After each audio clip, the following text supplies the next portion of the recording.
La carpe face à la caméra est une vidéo réalisée par des carpistes pour des carpistes. Nous souhaitons vous démontrer que l'observation du milieu subaquatique est une activité simple, que les images, pour nous pêcheurs spécialisés, peuvent être riches en enseignements. Je m'appelle Raphaël. Je suis pêcheur et plongeur en eau douce. Je suis curieux de tout et un rien m'amuse.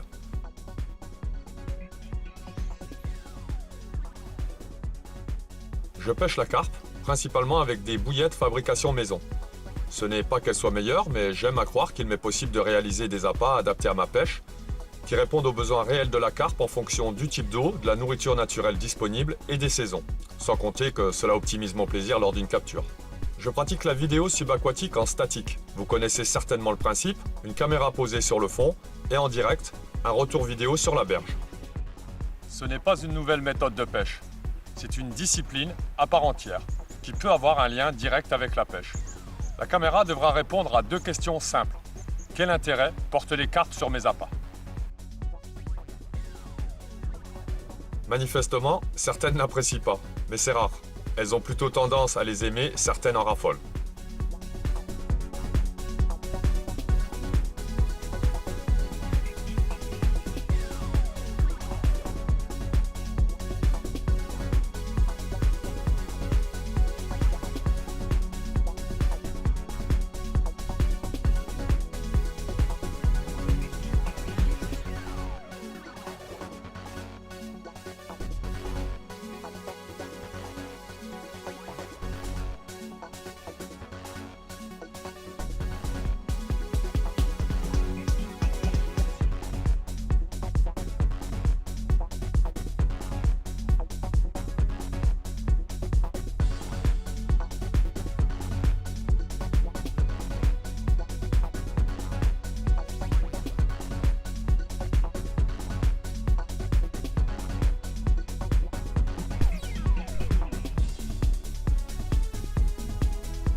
La deuxième question, et pas des moindres, concernera l'efficacité de nos montages, le comportement des carpes face à différentes présentations.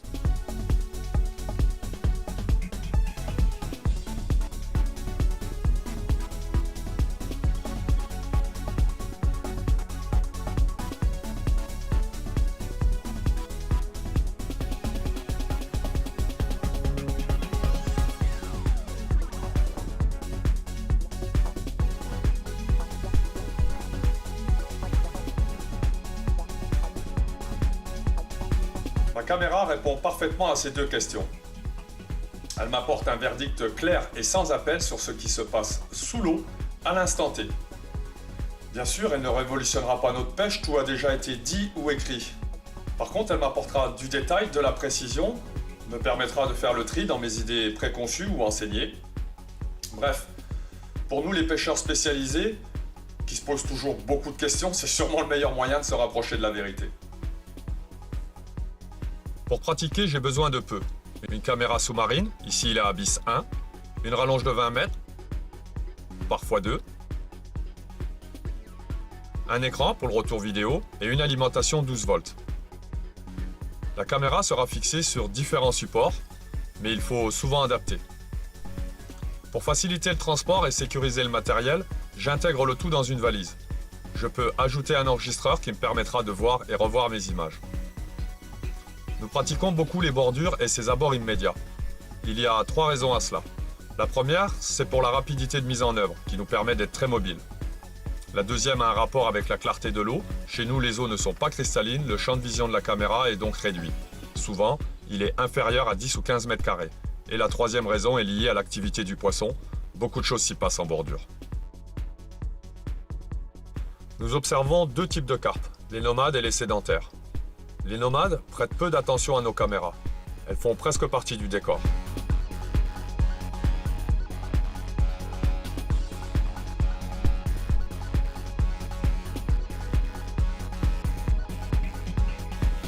Les sédentaires, elles, reconnaissent leur territoire. Il suffit de placer une caméra pour constater une réaction.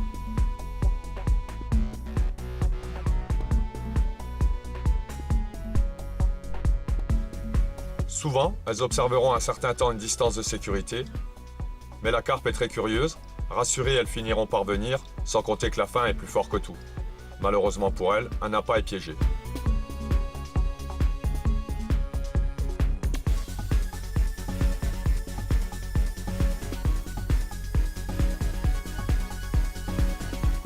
Pour optimiser nos séances vidéo sur des poissons sédentaires et très méfiants, nous pratiquons une courte phase d'accoutumance, sur le plan alimentaire et matériel. Une fausse caméra, plusieurs fois amorcée, optimisera la future séance vidéo. D'un lieu à un autre, le comportement des carpes diffère. La nourriture, la pression de pêche modifient certainement leur comportement, mais on retrouve toujours les mêmes traits de caractère. La carpe est très curieuse. Même camouflée, la caméra ne passe pas toujours inaperçue.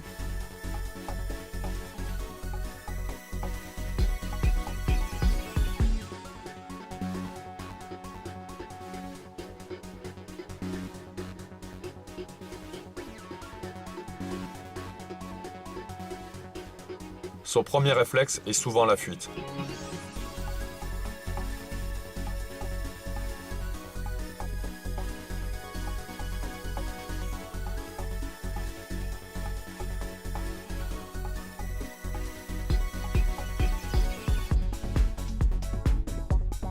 Certaines semblent ne pas l'avoir, mais passé un certain temps, elles finiront presque toutes par prendre confiance.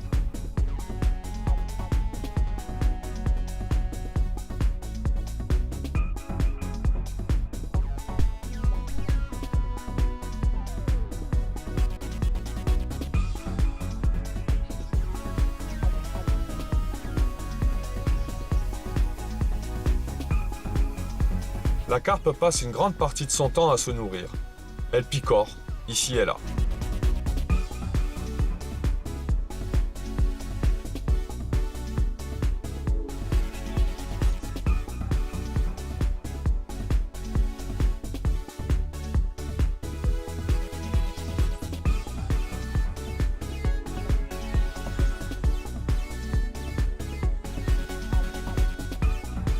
Certaines sont très gourmandes et se laissent facilement séduire.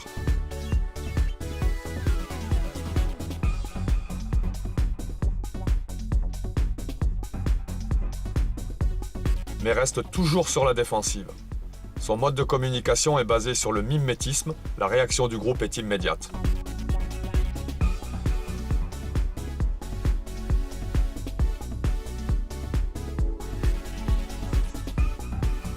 Mais la faim les fera revenir.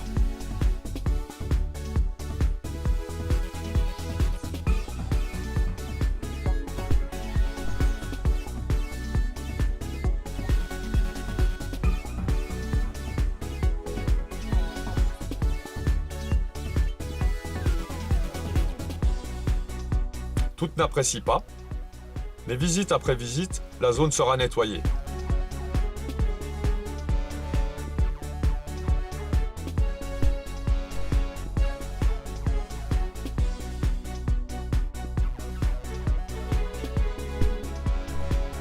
Il ne restera rien, mais elles reviendront encore.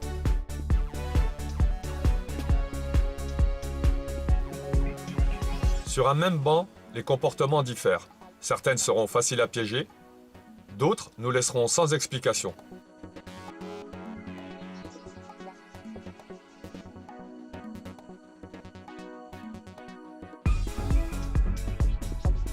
La carpe est toujours sur ses gardes.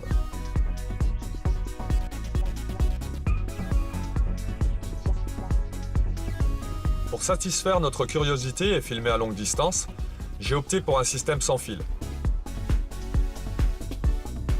Idéal également pour une perche vidéo équipée d'un mini-écran portable.